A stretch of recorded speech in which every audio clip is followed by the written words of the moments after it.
The only way what's going on in Ottawa can be called the trial of the century is that after only a week, it's beginning to feel like 100 years.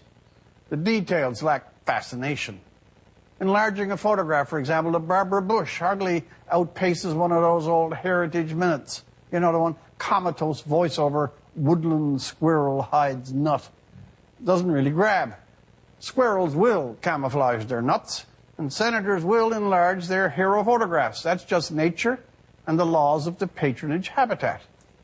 Now, it's far, far too early to say whether Mr. Duffy will stand or fall from this trial. But even in these early and monotonous days, one thing is clear.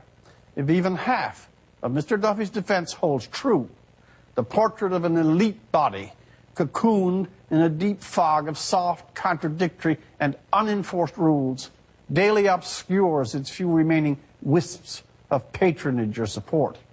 This was the body, recall, routinely since its birth, referred to as the chamber of sober second thought. Interesting, that stress on sober. To claim a second thought, sober or otherwise, it is at least necessary to have a first one.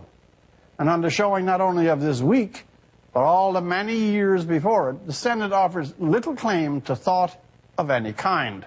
Outside, it seems, how to spin its gossamer rules or use them as a blanket for behavior any normal citizen would think simply beneath him. The Senate reminds me of an old battleship that was decommissioned and sent out to be sunk, its day long past, the hulk useless and barren.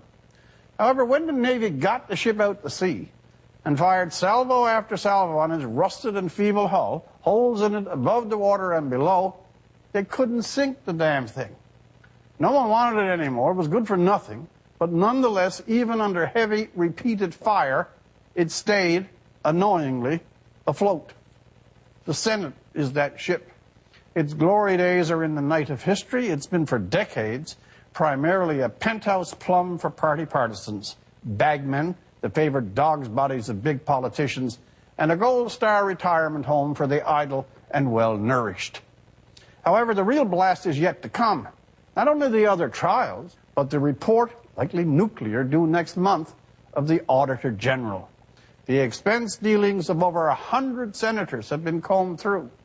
That's likely to do for the Senate affair what Sheila Fraser's did for sponsorship. Warm the camembert, chill the champagne, pass the crackers. I suggest as epitaph, punctured by Duffy, sunk by the Auditor General. For The National, I'm Rex Murphy.